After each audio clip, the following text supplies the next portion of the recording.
Greetings everyone, Burlerman Gaming here with my extra take on Final Fantasy VII Rebirth. I'm sorry, Burley, but this is Fuya87's extra take. All footage is from his gameplay. Hey everybody, Fuya87 here, and welcome back to the Arena Productions. Oh boy, where to start? I guess from the beginning. It was 1997, and the best game ever came out on the PlayStation 1. And I don't know how many years later, I'm not good with math, Final Fantasy VII Rebirth comes out in 2024 and captures the imagination of everyone that played the original one and transforms it into something unique and amazing. This word has been thrown around so much, but it's the right word. This game is a masterpiece.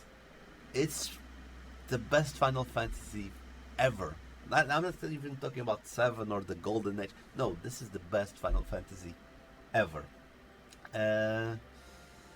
Yeah, but as you know, Rebirth is what I like to call the re-sequel from the 2020 Final Fantasy VII Remake. And yeah, did they improve on what they did on 2020? Let's see. Let's go and see how this review pans out. The world in this game is absolutely huge and diverse. At this moment, I'm in a rocky area. It's a rocky biome. It is something amazing to see. It's a valley basically. This is the map what I've explored so far. As you can see, there's a lot of green. We'll talk about this later. But how do you unlock the map? As you can see, the map mostly is foggy, and I think they took a cue out of I don't know, Zelda Breath of the Wild, for example, Horizon Zero Dawn, Assassin's Creed, where you need to get towers to unlock the surrounding areas, the side quests that you can do around you. And here I am, I'm going to activate this tower, and you will see in the map that all side activities will show up. Again, the first memory that comes to mind is Assassin's Creed, where you'd go to a tower synchronized with the leap of faith. This looks exactly the same for me, but my friend Elias says it's more Zelda Breath of the Wild. And these towers then allow you to travel.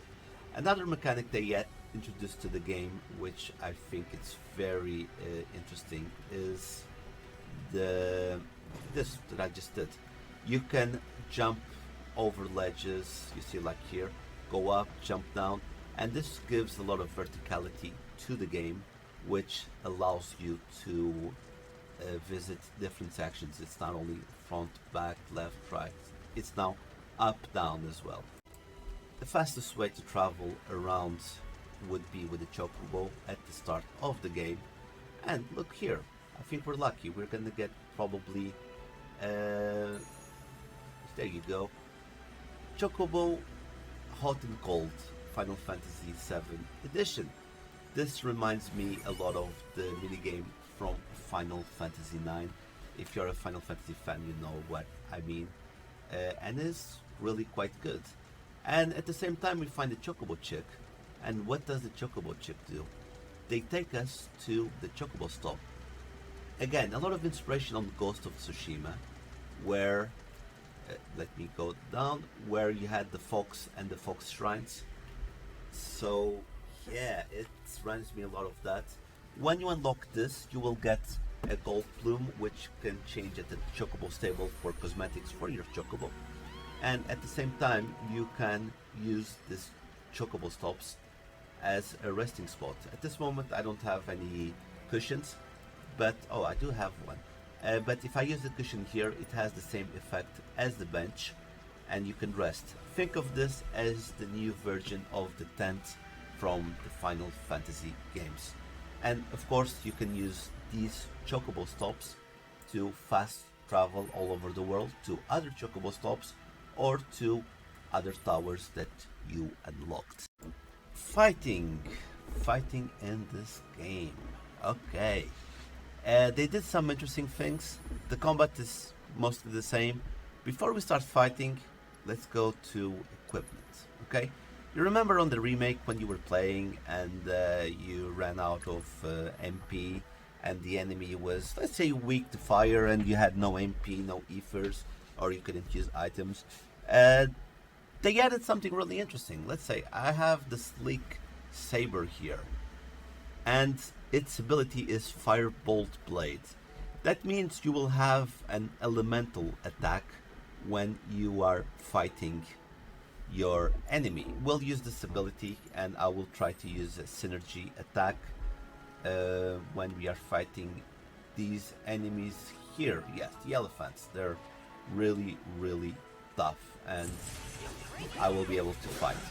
As you can see, the combat system doesn't change a lot. It was actually perfect from the first game. What happens is now you have synergy attacks, and you need to use the synergy attacks. To activate synergy abilities here, you need to use ATBs, okay?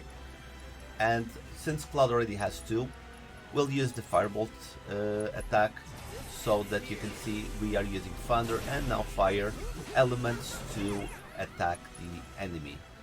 Let's not kill him too fast. We still have the pressure system that we used on the... okay, let's go with excess. Okay, we're gonna use Arif. For the reason is I don't want to kill the enemy too fast. Okay, we have two. Let's hope that they don't kill the enemy again, because I want to use the synergy.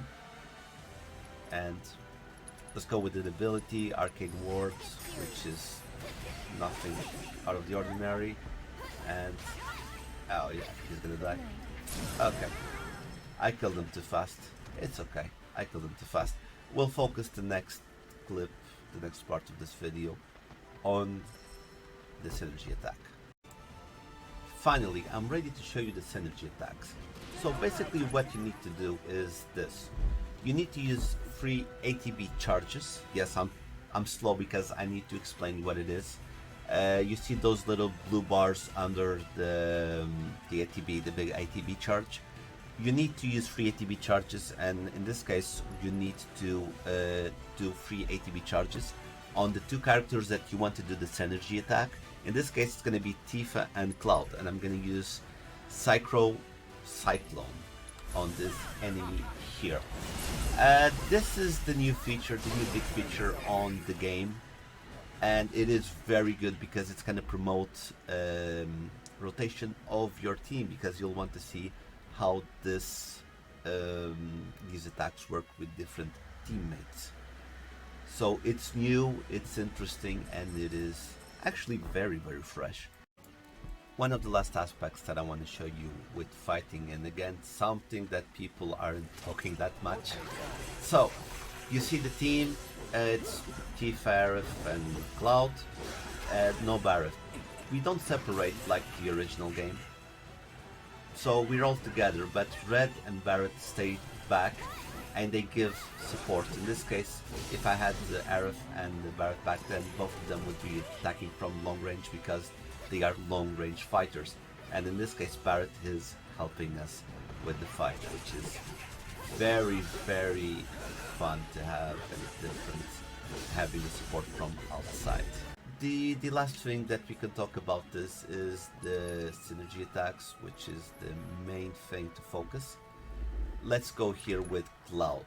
If you go to those vending machines that allow you to unlock special attacks, synergy attacks. In this case, when you level up, you get SP, and you use it to unlock abilities. In this case, I'm gonna unlock ranged blade, which partners can be Barret or Red, and I just use it and I unlock a new synergy attack. Combat is going to be very, very fun in this game. Let's talk about the game, a little more about story-wise. I don't want to spoil people because there's a lot of surprises, but let's start from the demo, because I'm going to assume that most people played the demo, which is the first chapter.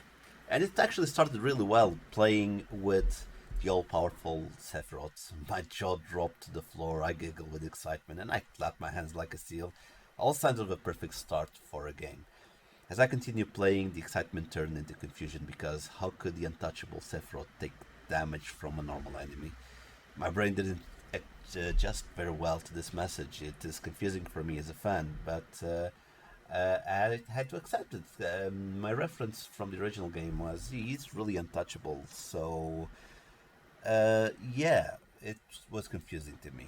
The first chapter puts a stop to all the questions since I was so immersed in the game. I was completely forgot these worries and just enjoyed the moment. I was alongside Cloud and Sephiroth for the journey between Nibelheim until the final objective, the Mako reactor. Like the previous game, Square Enix expands the story, turning small conversations into unique experiences. And we do have, as you can see, with this world map that I already mentioned, it's pretty big. It's something that you could traverse in 10 minutes. Now I've been playing for about 5 hours, I guess, and I'm still in the first area, which is the grasslands. A positive aspect of this playthrough was the story. While still respecting the original story beats, they made very clear how materia plays a key role in the story, expanding the lore of the substance, something that was brushed aside in the original game. And they did that with side quests where you have to find more Mako fountains. In the original game, you only had just one Mako fountain, and they didn't expand much more in the original game. When it comes to story beats, this is not the original Final Fantasy VII story because there is something that when it comes to the Nibelheim flashback incident, that is something that is not touched upon until the beginning of Disc 2 on the original game. In this game, they Tifa almost tackles that immediately with Cloud, and it shows you that it is not the same game. It's not going to be the same story. They added more content to characters in the Chocobo Ranch. They have influence in the story. They give you side quests. They connect you to a character from the original game. When I mean original, the remake, of course, because this is not the sequel of Final Fantasy VII 1997. This is the sequel of Final Fantasy 2020. Other aspects to praise is the amazing work of Cody Christian, the voice of Cloud, that was able to create dimension to his character, making a clear distinction between the younger Cloud present in the flashback and the older Cloud that is telling the story, leaving room for some mystery and intrigue. A perfect balance for any player enjoying the game as long as a long-time fan or a first-time player. I cannot end the review without the mandatory praise to the soundtrack and composition of Nobuo Uematsu and Masaki Yamaguzo. God, the expat's gonna kill me. I'm butchering Japanese names. Who had worked on other Final Fantasy games. The music is a crucial element of the experience of playing this game, helping the player feel connected to the story. I honestly don't know how Burley manages to do his reviews, playing and talking at the same time. It is really, really hard. Final Fantasy VII Rebirth. It's a 20 out of 10. It is the game of the year. I don't care. Come at me, guys. It is the game of the year. I know there's still a long ways to go for the year, and there's a lot of surprises yet to come. But for me, this is game of the year. For what I've played so far, and I don't know what to expect because this is a new game for me with characters that I've known before. 20 out of 10. So that's my score for this game. I don't care. Yeah, I just want to thank the Arena Productions for letting me do a review of this game. Such a massive game, such an important game, and they trusted me. I really hope that all of you guys that survived until the end enjoyed the review. I hope you played this game, and even if you haven't played the remake, play this game first and then play the remake, and think of the remake as a prequel. I don't care, just play both of these games, they are perfect. And to conclude, the biggest thank you to my great friend Leah the Hatless, one of the members of the Arena Productions as well, for her patience, for helping me edit these videos, writing some of the things that I said. She was great and she had a lot of patience. So guys, thank you so much. If you really enjoyed these types of videos, be sure to leave a like and follow on the Arena Productions, and we will see you on the next one. Bye.